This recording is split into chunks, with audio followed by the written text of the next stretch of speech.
नमस्कार। आप सभी का स्वागत है किस्से और कहानियों में टेल्स फ्रॉम दी हार्ट। आज हम चैत्र शुद्ध पूर्णिमा से वैशाख स्नान आरंभ किया जाता है और यहीं से वैशाख मास का महात्म्यम भी सुनना बहुत ही अच्छा माना जाता है। यहाँ मैं आपको रोज एक एक अध्याय सुनाऊंगी। ये बहुत ही छोटे हैं और आपको लाभ भी प्रदान करेंगे, तो इन्हें रोज एक बार जरूर सुनिएगा। और जो आपको ये वीडियो पसंद आती है तो please like, share and subscribe करें और कमेंट बॉक्स में जय कृष्ण जरूर लिखें। चैत्र शुद्ध पूर्णिमा से वैशाख स्नान आरंभ किया जाता है। पवित्र नदी, तालाब, बावड़ी या कुएं में जल से प्रातः स्नान करें। 31 दिन या 35 दिन तक इस प्रकार पालन करें और एक समय भोजन करें तो सब प्रकार के रोग और दोष दूर होते हैं, पुण्य बढ़ता है। इस पूर्णिमा से पूरे वैशाख तक अर्थात अगली पूर्णिमा तक पीपल पथवारी सींचें।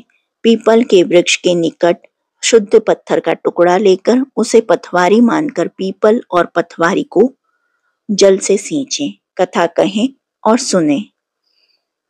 वैशाख महीने में सीधा देवें। वैशाख महीने में जल का दान श्रेष्ठ कहलाता है, अतः अवश्य दें।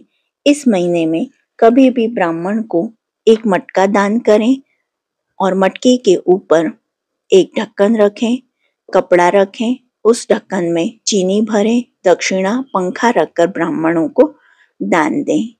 आटा, चावल, दाल, घी, तेल, चीनी, गुड़, नमक, सभी मसाले, नींबू, दूध, दही, आम, बेल, ठंडाई, चादर, तकिया, ककड़ी, फल, शरबत, आंवले का मुरब्बा, छतरी, जूते या खड़ाऊ दान करें। वैशाख महीने में वैशाख का महात्म्यम का भी श्रवण करना चाहिए। वैशाख महात्म्यम प्रथम अध्याय।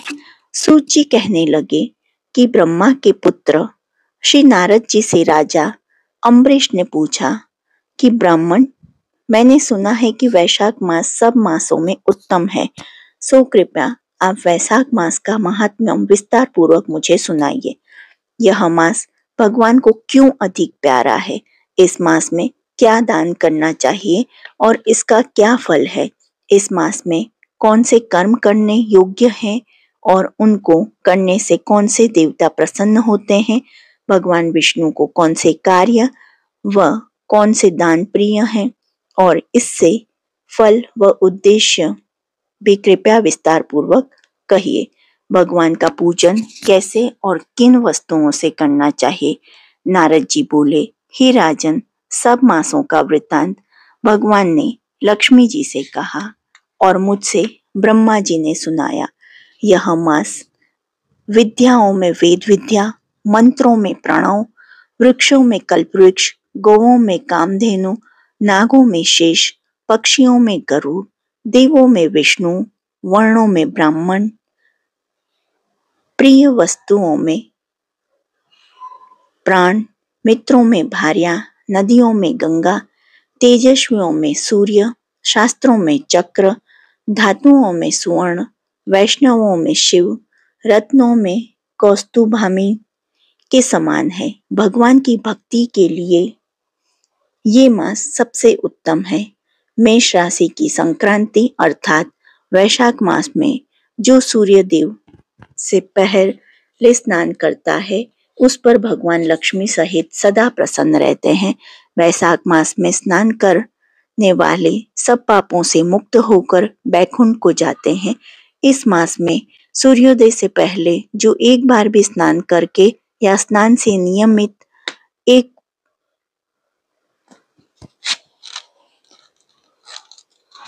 एक प्रण भी चलता है तो उसको एक अश्वमेघ यज्ञ का फल मिलता है। वैशाख मास में नगर के बाहर थोड़े से जल में भी स्नान करने से या आज्ञा से उसके पापों का फल नष्ट हो जाता है। विष्णु भगवान की आज्ञा से वैशाख में सूर्योदय से 6 घड़ी तक सब तीर्थों के अधिष्ठाता देवता जल के बाहर मनुष्यों के हित के लिए ठहरते हैं, परंतु इस समय तक भी जो स्नान के लिए नहीं आते, उनको श्राप देकर फिर वह अपने धाम को चले जाते हैं। इसलिए वैशाख मास का स्नान अवश्य करना चाहिए। आने वाले उसमें दूसरा अध्याय आएगा। जो आपको ये वीडियो अच्छी लगी हो तो please like, share and subscribe करें। देखने के लिए धन्यवाद। जय हिंद, जय भारत।